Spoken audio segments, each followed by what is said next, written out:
I done tussled with a whale. I done handcuffed lightning, throw thunder and gale. That's bad. Only last week, I murdered a rock. I have no fear whatsoever of anybody or anything. Muhammad Noor here, Sunnah Strength as usual, guys. Yes, it's a Saturday today. I was supposed to upload yesterday, but the video that I was supposed to upload yesterday, I will leave it for a Wednesday or maybe next Friday. But today is a Saturday. Right now is a Saturday. I just wanted to discuss with you lot, very simple, just talk to you lot about a common mistake. And we've touched upon this a lot of the time, yeah? We tell people almost daily on Facebook. The private messages are going crazy now. The private messages on Twitter are going mad. So I'm going to tell you guys a very simple way to keep motivated and stay motivated, yeah? And we've touched upon this before, so I don't know, maybe some new subscribers or whatever not checking out the previous videos, but it's alright, it can get confusing, so I'll touch upon it again, right?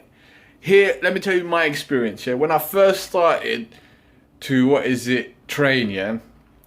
Obviously, I had no clue. I remember I had no clue, just going to the gym, do whatever, machine, like, you know, you had the generic in your head, like, it was common knowledge. As soon as you enter the gym on a Monday, it's chest and triceps. On a Wednesday it'll be back and biceps, and on a Friday it'll be legs and shoulders. That was it. You just come in there and just do that. There's no set amount of sets, or like, actually there is. It's 3 sets, 10 reps. That's what you pretty much try and get every time, right? And then there was no really any emphasis on progressive overload, so you had no system of adding weight. There was no like way of tracking it, or it was just going by feeling, yeah? And this is where the problem occurs, guys. Once you start doing stuff like that, you literally find it very difficult to measure your progress or measure where you're going, right? And here programming comes it's a big thing. I don't know why people do not follow programs. Programs is a massive thing. So I remember first I started lifting at a Fitness First with shout out to Abdul Mateen. It's a brother called Abdul Mateen. Fell off, get back on it, bro. Anyway, he had this book here, yeah, it's called The Book of Muscle, right? And it tells you literally almost what every exercise does. It's by Ian King if you want to get it. And I got this off Abdul Mateen. He had this book here. It's from Men's Health anyway. So he gave it to me. Well, he let me borrow it, and I still got it to this day. It's in my library. Sorry, bro. It had to be done.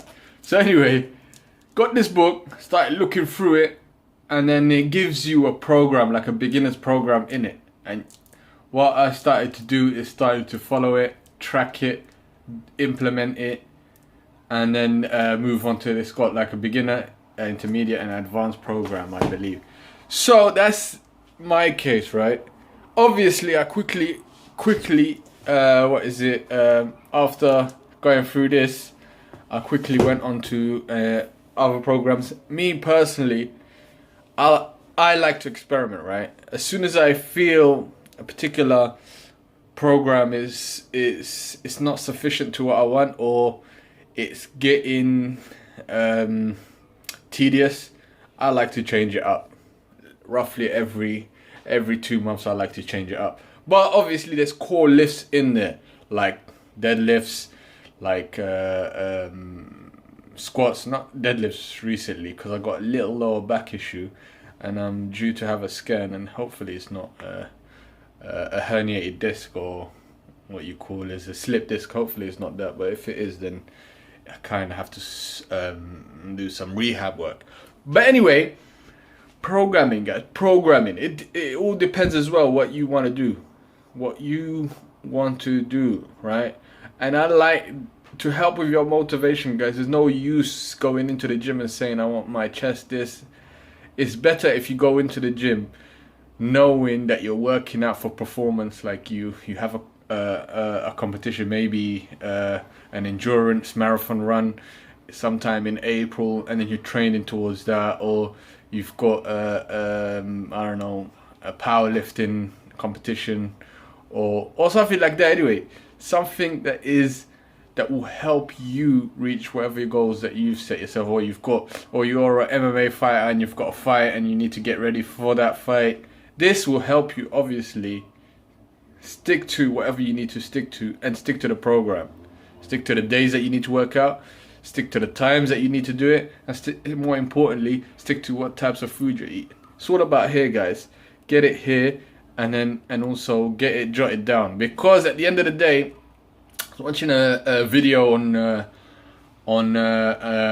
YouTube channel called London Real, which is good. Check it out if you can. Dorian Yates, and he said he's kept all his programs from when he started till the day he retired. All he's still got it. He's written it all down, what he's done.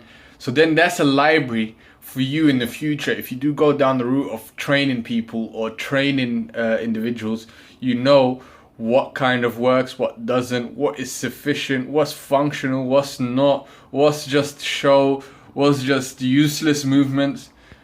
You can literally have that library and stick to that. Like that's like knowledge, guys. Keep that knowledge with you for the rest of your life. That way you can actually pass it down to your kids or pass it down to the younger generation.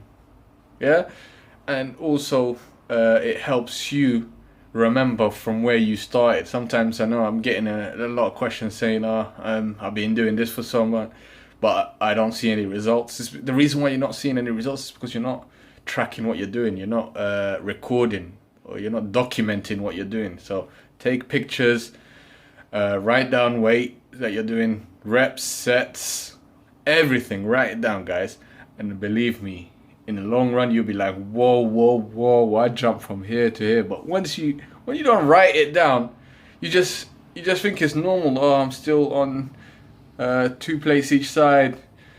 But you don't remember that you started off with 5 on each side, 5 kilos on each side. You don't remember that because you just remember how you've been stuck on 20 kilos each side for so long that you just think that that's how you started, right? And if you are staying in a weight for such a long time, then there's obviously issues there that you need to sort out. But that's about it. Hopefully you guys like the video. Please like it, comment, subscribe, and also tell everyone to subscribe. And until next time, guys, remember, eat clean, get lean, strengthen your deen, and yes, get your imam to start lifting. Assalamu alaikum. I done tussled with a whale. I done handcuffed lightning, throw thunder and things. That's bad. Only last week, I murdered a rock. I have no fear whatsoever of anybody or anything.